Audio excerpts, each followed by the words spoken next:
listopadu 35, kdy tady profesor přednášel a předával to jako veřejnosti studentů a předával si v závodu, to přejímal tenkrát předseda správního výboru, to je profesor Hašák, který byl tenkrát jako ředitel, teda funkce správního výboru, to byl ředitel stavby.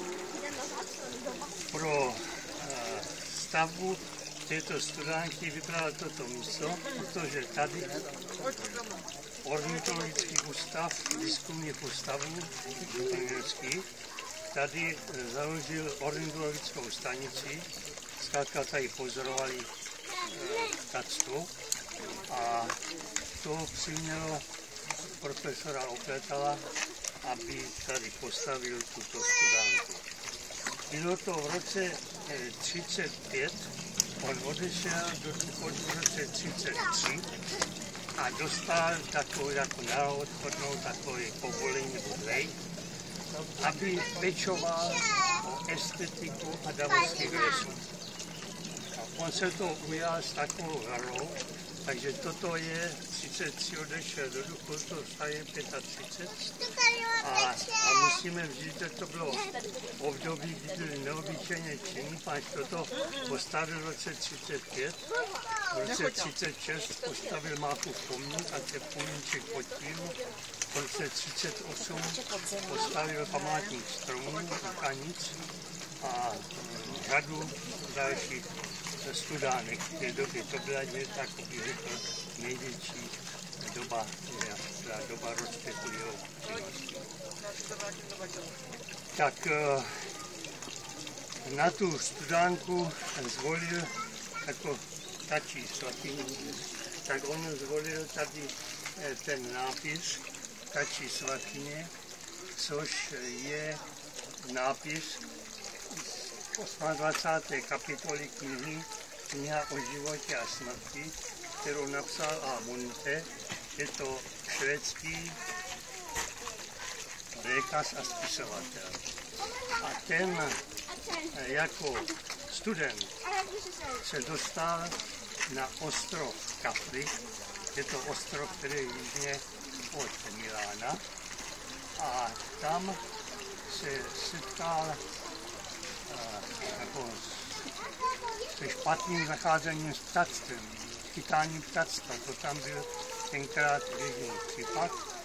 A právě profesor Opletal tady četl stať z té knihy, kde líčil ten způsob zacházení s ptactvem.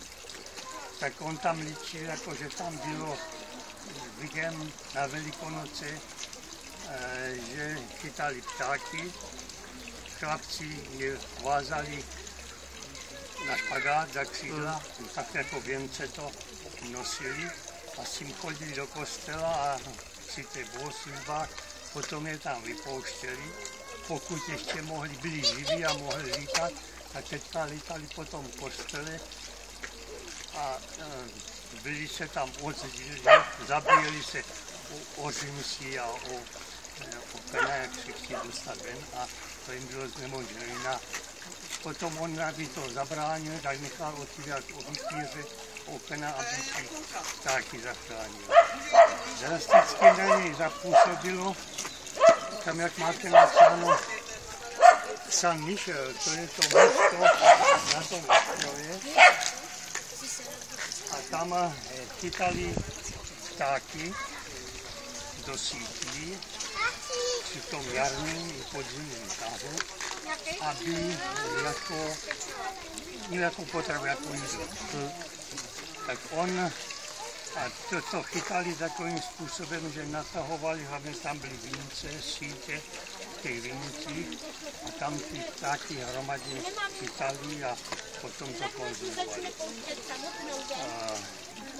Ještě drastičtější bylo, aby ty ptáky do té sítě nalákali, tak k tomu používali ptáků, kterým vypichovali oči, takže ten slepý pták pořád zpívá. No, neustále zpívá a tím lákal do těch sítí to ptactvo. Tak toto zaujalo profesora Opletala a zvolil tady tento námět. Je to první věta, poslední věta té kapitoly, kde líčí tady přírodu. On to dělal ty nápisy sám, profesor, a sice on to ryl do zasychající malty, to písmo tam vyryval i tu kresbu, tak ta kresba je původní, to je do toho betonu vryto a potom speciální techniku, kdy to jako se zabarvilo, vybarvilo černý. Tyto desky se dost byly porušeny, tak myslím, že v 90. roce je školní lesní podnik vyměnil za kamenné desky, aby to dlouho vydrželo. Jinak je to pomník perstva, ale hlavně tady bylo práce s tou vodou. Aby ta voda už ten jak to dolů, aby měl nějaký efekt vzduchové. A potom bylo tady důležité to jezírko. To musí mít takhle pozvolný spát, aby k tomu mohli tady hlavně ptactvo nebo jízděz, aby se mohli tady napájet. Tak to je celé tady kolem té stránky a tady na boku zase je nápis. To byl Janda, který přeložil Bremu život zvěřat, kapitolu ptáci. A nakonec tady na závěr toho překladu potom přepsal tady tu větu, která je zde na boku. Jinak ta studánka, tady není voda, ten pramen je nad tou studánkou, je to opletáky, že je to asi 80 metrů na mě řekla, když je to dál, tak v té užlabině nahoře, tam jsou podchyceny dva prameny, které jsou svedeny do linky a tam se ta voda čistí přes písek. A sem to teče. Původně tam byly dané drenáže, všem toho vydrží chvíli, hlavně jasany a takové kořeny do toho proniknou, takže to bylo brzy vycpané. Tak to bylo nahrazeno kovovou trubkou a poslední teďka je tam jako kovová hadice, jako umělé moty hadice, kterou je to svedeno až sem. Takže to by bylo tady v té studánce. Já jsem vám přinesl pár obrázků, poněvadž ten Munte byl, nebyl oblíben u Němců. Tak za války náš statek patří pod komisařskou správu. Potom v 39. roce ten komisař dal befel, aby se ten nápis toho Munte smazal. Takže po válce pak byl obnoven. Tak mám tady několik obrázků, jsou to fotografie, které pořizoval profesor Opletal. Tak tady mám, toto je ta novostavba, když to bylo v roce 35 postaveno. Počkej, tady nejsou ty buky, ale... No, tady ten tady je Tady je další snímek, to je z toho 24. listopadu 36. Tak budeme to poslat. Kdy to tady bylo odhaleno. Je tam. Toto je původní provedení té stavby. Na tom obrázku je zeď a dcera profesora a vnuk profesora.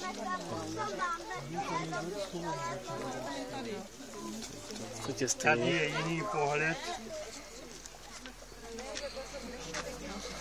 tady máte ten A to nápis. otykalo vrchem, to bylo mnohem hezčí, než když je to teďka v No hadici. jasně, to bylo lepší určitě. A tady jsou slova toho Jandy. Je Janda, to byl ornitolog.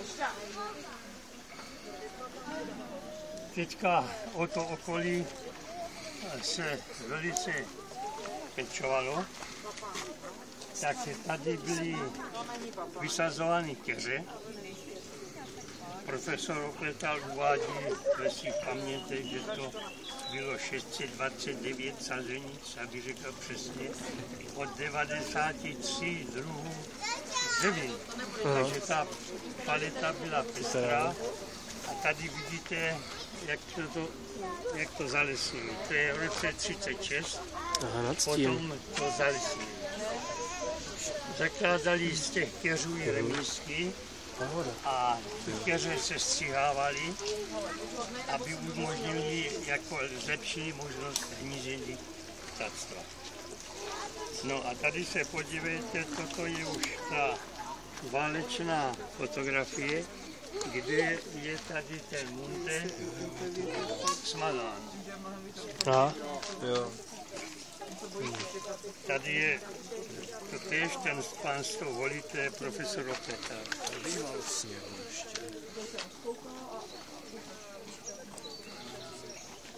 No a teďka, aby to jednak ty remízky se střihávali a potom pečovali také o to, že tady vyvěšovali ptačí budky. Tenkrát to byly ptačí budky vrtané do parku, že tak tam se vyvrtal otvor a to tady rozvěšovali. Mělo to úspěch, že dokonce náš statek vyráběl to i na prodej, ty budky. Ale pak tady stavili krmítka. Tady u té studánky, nevím přesně kde, to je jako ptačí krmítko. Těch bylo v okolí tady několik. A to bylo jako přístřešek a tam vevnitř je potom to krmítko. Pak tady mám fotografii, to je vlastně pohled odsud dolů na ten palouk, který tady byl taky kvůli tomu ptactvu založen. A No, to teda jo. Tak to bych nepoznal. už je pohled tady takhle dolů. A na tom palouku, a když se podíváte, takhle je hnědavé listy, ten vysoký strom, to je červený buk. A tady je v roce 1943, kdy to profesor Opletal vysátil v den svých 80. narozenin.